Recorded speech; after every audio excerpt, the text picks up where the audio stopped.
So, good morning everyone. So, we are the Group 1 and our topic is entitled as the Environmental Pieces and Sustainable Development and Lesson 11.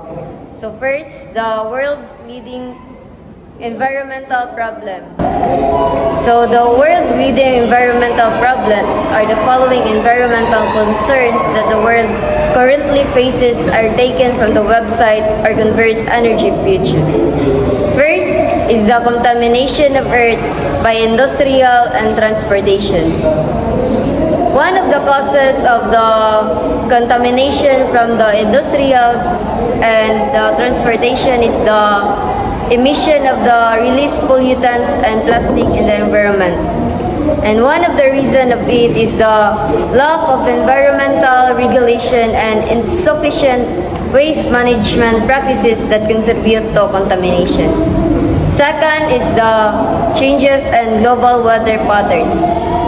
One of the causes of the global weather patterns is the greenhouse emission from the human activities that primarily burning of fossil fuels and which leads to the climate change.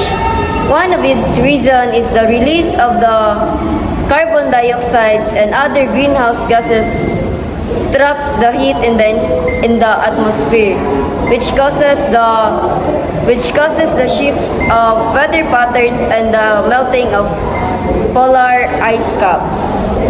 Third is the overpopulation. Rapid pollution growth surpasses the Earth's capacity to sustainably provide the resources.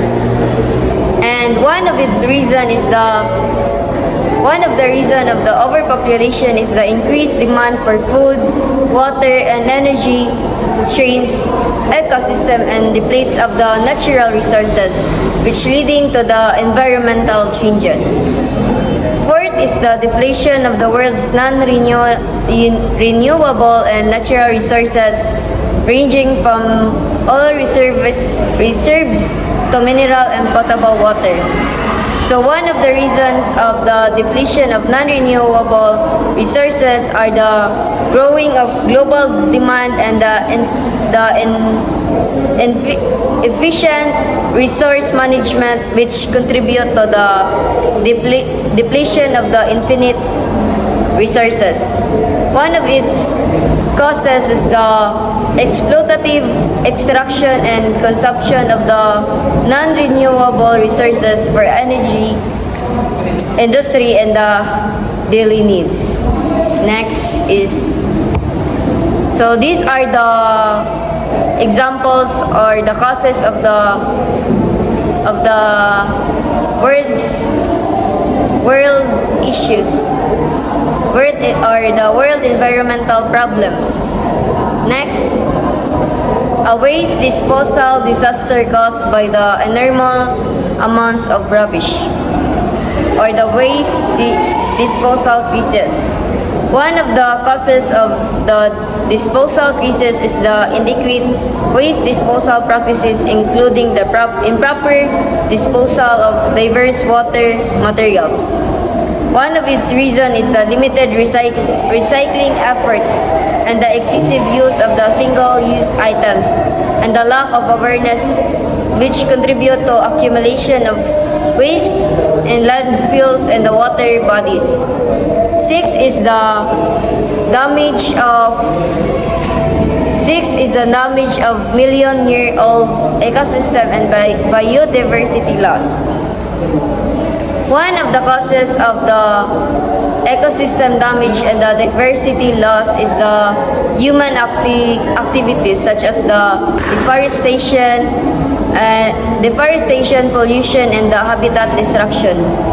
One of its reasons is the rapid urbanization, industrialization, and the agricultural expansion of the disrupt of ecosystem, leading to declines and extension of the virus aspect. Lastly is the deforestation, leading to the reduction in oxygen and the increase in carbon dioxide, which is one of its most causes in deforestation and the atmospheric changes is the clearing of the forest for agricultural, logging, and the urban development. So number 8 is ozone layer. So ang ozone layer is usa sa mga nag-protect sa Earth's surface. So kung ang ozone layer kay maguba pagayo ang sun rays or ang UV light sa sun kay mo direct na sa Earth, di sakit kay nasa panis mga tao. So unsa may cause sa ozone layer nga maguba? First is ang deforestation. Deforestation mao na ang pagputol sa mga kahoy nga dili na tamnan og balik. So ang second factor sa makakos sa ozone layer nga maguba is ang smoke due to the modernization sa kalibutan. Daghan na kayong mga factories and mga jeeps or kanang modern e-jeeps na usa sa mga factor nga mag-cause og smokes nga mosaka diretso sa surface sa Earth. So 9 is ang acid rain. So ang acid rain, ang cause sa acid rain is, first factor nga cause sa acid rain is ang pag-burning of fuels, mga pagputol sa tanom, mga chemicals nga gagamit sa mga pagpatubo sa tanom nga modirekta ang magaguba sa yuta, then ang mga tanom nga dili na makatubo. Next is the industrial and community garbage residues. So ang kaning industrial and community garbage residues, ang mga first nga distributors ani kay ang mga kanang factories.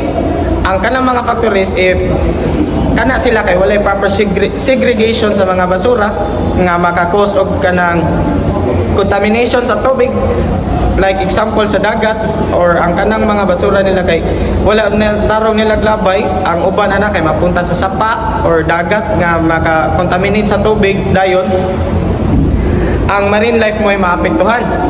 Ang number 11 is, as a city grows into a megalopolis, it continues to expand. So in simple terms, ang meaning ana ay kanang ang pagpadako sa population sa usa ka lugar, or ang pagdako sa number sa tao sa usa ka lugar. So meaning, kung mudako ang tao, ang number sa tao sa usa ka lugar, mudaghan jud na ang mga plastics usages, mga pollution. If dili pa jud kay bawo mo segregate ang mga tao sa usa ka anak nga lugar. So number 12 is pandemics and other public health concern caused by wastes contaminating drinking water. So ang kaning number 12 kay related rin siya sa number 10. Kay if ang kanang nga mga hospitals or other industrial use kanang factories nga dili kay bawo mo segregate sa ilahang mga basura, na ay joy causes nga ang kanang mga ilang mga basura is mapunta sa dagat nga nakakontaminate sa tubig nga ang wala takabaw nga ang kanang nga tubig or ang sapa kay naay mga tao nga moinom ana, so makontaminate jud, so kita gyapon magpektuhan. Number 13 is genetic alterations in food production. So ang meaning ana is kanang GMO or ang GMO is mao na siya ang kanang, for example, kanang ang usa ka prutas or ang usa ka mga kanang tanom kay but nga nila og kanang pampaboost nga vitamins or something chemicals nga makapadako imbes.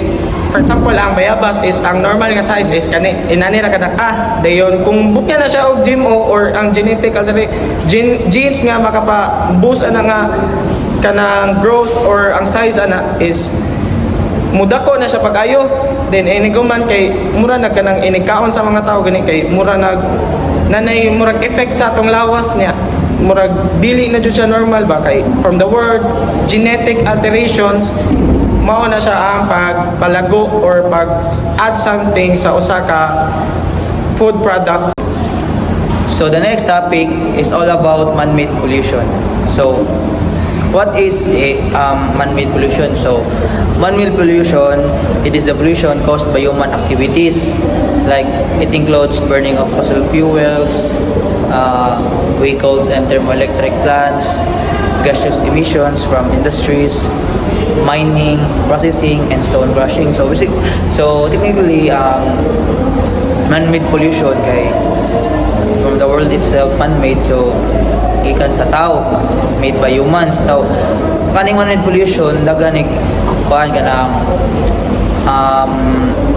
effects. So kanang mostly ani ay ang some effects or impacts kay na air pollution, na water pollution, soil pollution, groundwater contamination, loss of biodiversity, noise pollution, and light pollution. So kanis lang ang mga pollution, mostly ani generalized lang ni siya. Kung before ta mo specific kay ang air pollution, kumaga og specific ta, ang air pollution is like tungod sa manipulation na air pollution. Now, ang specific na causes sa or impact sa manipulation kaya pwede lang magalang cancer or heart disease tungod sa mga aso sa kanang butang tanang sa fossil fuels. Now, kaning water pollution kay pwede ta mahilo sa mga tubig nga say kung makainom ta og mga tubig kanay hugaw no tungod sa kuan nya kanang mga rivers, seas, sagol na ang mga dili na pure ang tubig kay nanay mga sagol. So other natural environmental concerns are exacerbated by humans. In Saudi Arabia, sandstorms combined with combustion exhaust from traffic and industrial waste have led the World Health Organization to declare Riyadh as one of the most populated cities in the world. This human contribution has quickly become cause of concern. No, so just imagine no sa tungod sa manipulation ang sandstorm sa Saudi kay kuan pa jud napilan pa jud sa kanang exhaustion combustion sa kanang traffic o kanang mga industrial waste nila. Now in 2015 pollution had contaminated more than 85% of Shanghai surface water. Thus it was declared unsafe. In Tianjin 95% of the supposedly potable was unsafe to drink. As of 2014, 14 out China's 31 provinces water were unable to reduce pollution in their surface water. So next, in 2019, 21 of the 30 cities that have the worst air quality worldwide are in India.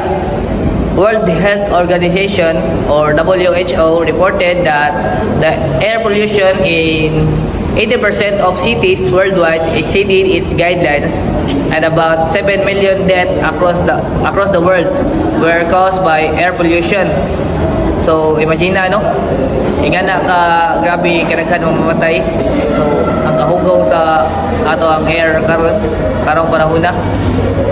So next guy, by 2030 the amount of aerosols and other gases emissions by car exhaust, wood or rubbish burning, indoor cooking, diesel fueled electric generators, and petrochemical factories are expected to quadruple. So magkadugay ang panahon, mas magkadaghan ang mga inganing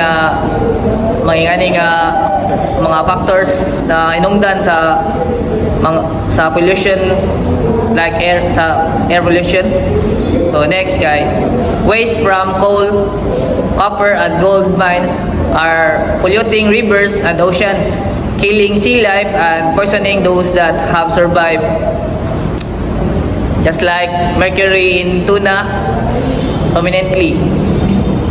So kaning uban nga nang mga mag-mine kay nay mga hugaw ani nga sa dagat, just like dynamite kanang makapekto sa mga marine life ba. Uban makaon na to nya nanay mga isda kay nanay mga chemicals nga nakaon nya makaon sa dato. So kita pud mga tao mapektuhan ani nga pollution. Next, pollution in West Africa has affected the atmospheric circulation system that controls everything from winds and temperature to rainfall across huge swathes of the region. Then, the Asian monsoon had become a transportation system from contaminated air into the stratosphere, and scientists are now linking Pacific storms to increase of pollution in Asia. The changing rainfall patterns in Asia and the Atlantic Ocean can be attributed to aerosols. Next guy. The poor have been proportionately affected by environmental changes. Their low income and poverty already put them at a disadvantage because they cannot afford adequate health care, live in cleaning environment, and consume healthy food, among others. So, as kita kabalo ta nga ang mas maapektuhan na ning mga pollution kay mas luyo ang mga mas pobre kay kita man ang kanang mas mag-suffer yun just like kanang pollution sa ugaw, ang baha sa may mga kanan mga pobre lang gyud ang uban nga kwartahan kay dilim ka po mas ma-afford pa man lang afford man lang magpatambal sa lain. Okay, so I'm Raproy Durano. I'm reporting the catching up. So when you say catching up, this is our major issue in rapidly changing world is the deteriorating environment. So when we say deteriorating, like a worst sa atong environment, and some localities are making great efforts to recover. So what is their method though? So catching up means developing and becoming more powerful. So the problem is that we cannot simply grow without considering our earth. We must develop in a way that benefits the earth rather than harms it.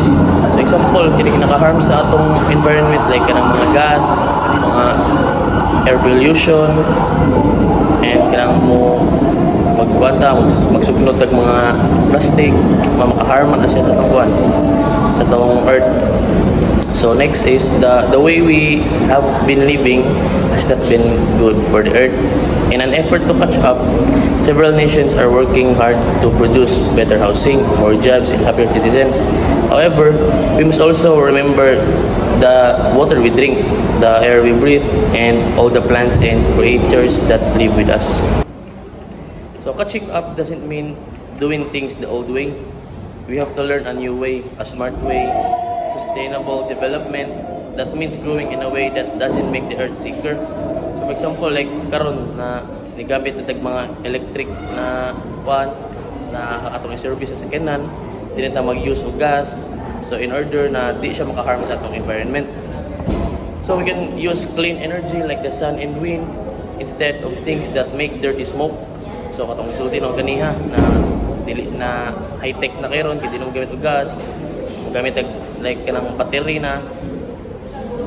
Then we can be careful with water and not waste it, and we can be friends with nature, not enemies. So education is super important. People need to know why it's crucial to keep the earth healthy.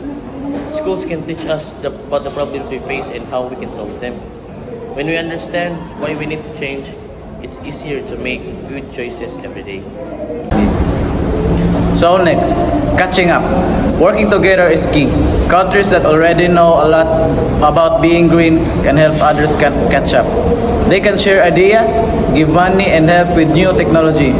We are all in this together, and if we team up, we can make a real difference. So, working together that with kanang males at ang atong environment, males o mga pollution, then males contaminated, then makatabang pata sa atong mga environment. So, pwede po nato sa i-share sa laing tao itong mga ideas para makaibaw po sila nga dapat ay may nana. So next, so catching up isn't just about building more buildings or making more money. It's about doing it in a way that makes our earth smile again. It's about learning, caring, and working together to have a future where everyone can live happily, people, animals, and the earth. So the next topic is all about the climate change. So from the word climate change, the term climate change describes a long-term changes in weather and temperature. So from the 1800s, the human activity has been the primary cause of climate change because this is the mainly of burning of fossil fuels such as coal, oil, and gases releases gases that trap heat. So from laing mga causes tungod sa mag climate change that is kanang magkayo or mga sunog or kanang sana is air pollution. So sa air pollution kay mas grabe ang epektuhan na sa ozone layer. So mo na ang atong temperature sa kainit karon is rising kay like maabot na siya 40 degrees especially during summer.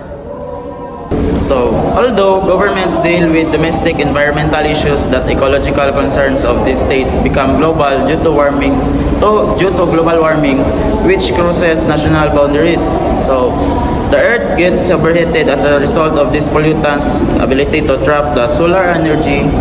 The current amounts of carbon dioxide and other chemicals have increased the rise in global temperature, a phenomenon known as the greenhouse effect. So, the human activities contribute to global warming by increasing the greenhouse effect. The global temperature has risen faster than average during the past 50 years, and it's still rising despite attempts by climate change doubters to argue that the world cooled off in around 1998. So, ang causes sa climate change is the air pollution and human activities such as kanang pagsunog og mga kanang kayo ay kanang mga sunog kanang mga plastics or other kanang mga epekto sa ozone layer like kanang deforestations and kanang usa sa mga kanang results ana ay kanang magbaha og maayo then kanang ang ice and parts sa line nasod kay kanang nahilis na then the rising of water or sea level sa Philippines especially sa Bulacan kay kanang ni taas na kay tungod sa kanang sa mga climate change na nahitabo karon. And that's all. Thank you. So next, climate change. In certain locations, the greenhouse effect is to blame for repeated heat waves and extended droughts, while in others, it is to blame for higher rainfall and deadly hurricanes and typhoons. So what is the causes of greenhouse effect? So the greenhouse effect is caused by the sun's heat waves that trap in the earth. So what causes greenhouse effect day? So as we all know, there are a lot of factories that still produce mga baga o aso. Like for example, burning fuels. So that is one of the reasons why we have experienced global warming. So the next one is California had experienced worst water deficit in 1,200 years. So when we say water deficit, it means dehydration or there still lack of water supply in their country. Next one is global warming has changed the summer monsoon patterns in India and Southeast Asia. So when we say summer monsoon, it means heavy rainfall which causes flash floods or baha which is maka-affect sa mga food productions as well as the infrastructure. So same as here in Philippines, especially here in Cebu City, we have experienced severe flooding because people are not cooperate in times of cleanliness. So labay diri, labay dito. So ang ending kay mubaha na, so mubalik na nato ang hugaw, so which is mubaha and maka-cause of destruction na atong environment. And the next one is Super Typhoon Haiyan, Yolanda. So way back in 2013, so going back to our topic, as we all know, we have experienced many typhoon like past 2021 the Odette and 2013 the Yolanda, which is dagan kayo nangamatay. So it is very traumatizing. But according to scientists, there is still super typhoon that is still coming in the years. The next one is Antarctica shedding 134 billion metric tons of ice So what will happen if the ice in Antarctica will completely melt? So it is very dangerous because why? Kay matabunan ay makaberan ang mga coastal cities sa Antarctica. Next one is coral reefs in Australia's Great Barrier Reefs are dying and fisheries are suffering as a result. So if our ocean water is very hot, so unsa may kasa na mga matay ang mga coral reefs, especially ang mga yamang dagat. So unsa may kasa na niya. So kasus gyapon na sa tuang global warming. Next one is more breeding grounds for diseases carries such as Aedes aegypti. So kanang mga area na bahaon, so mao na dirang mga high risk sa mga dengue fever or any other bacteria such as leptospirosis. And the last one is climate change, which causes by humans and affects the entire world. It's perhaps the greatest current threat to humanity. So as what we have experienced today, so it is caused by no other than humans or kita ra gyud. So kung sa ato ang mga binuhatan nga mga maling binuhatan, so of course mubalik ra gyapon na sa ato mubalik ra gyapon na sa ato ang environment, nakakross of destruction. So it is important to practice ng mga safety tips para ma-prevent na tong mga destruction sa atong environment as well as the climate change. So combating global warming, so as we all know today, in these years, and as we adapt to modern world, so global warming is not new to us. So combating global warming, let's start on deforestation. As we all know, too much use of greenhouse gas emissions will trigger some ecosystem na magkalit lang sila o kasunog, or if tinuyo ang deforestation dili na kita maka-inhale og oxygen. So first thing to do, if in case na deforestation, we plant more trees and avoid some using of gas. And other thing to do to combating global warming is let's not try to use fuels or vehicle, or much better if you use an electric made or electric use, or somewhat kind of electric bicycle or other. So we reduced or we minimize the effect of greenhouse fossil fuels. So minimal na to og use of gas o gasoline. And also we must avoid or reduce eating some meats. Instead of meats, we tend to eat vegetables. That's more important. And that's all. Thank you.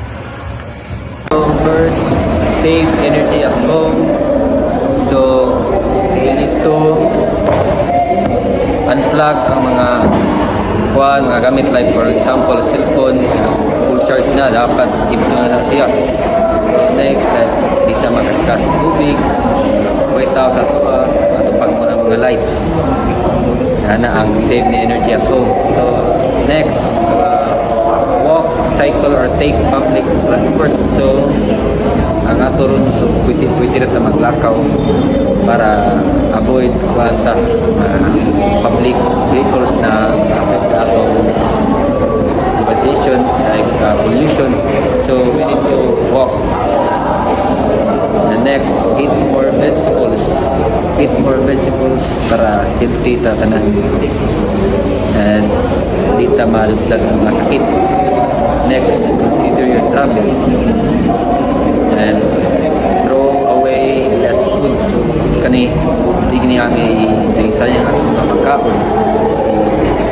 Daghan sa nahinglan kaon sa kalibutan. Kani kung natin mga sobra, pwede na natin i-butang sa ref para kaon yung kasunod. Next, reduce, reuse, repair, or recycle. Kana, ang mga gamit na magamita, pwede na natin magamit. For example, kaning mga bottle, plastic bottle, pwede na natin i-recycle. Or natin na i-gamit mga decoration. And next, ang kanina itong mga sinina ba, or mga wala ganitan mga sinina, pwede natin i-donate sa mga sanugan para magamit yapon sa lain tao. Mao na ang purpose sa reduce, reuse, repair, and recycle. So, next, change your home source of energy, switch to an electric vehicle. For example, gamit na tag mga e-bike or mga electric vehicle para avoid pollution, mga aso, ikaw na yung mga tao sa atong kalibutan. So, you need to change that kanang mga makina to electric para nindot na ang atong kuhan sa kalibutan. So, mao na siya change your home source of energy, switch to an electric vehicle. And that's all. First, we have save energy at home. Second, walk, cycle, or take public transport. Next, eat more vegetables. Consider your travel. Throw away less food. Reduce, reuse, repair, and recycle. And lastly, change your home source of energy to an electric vehicle.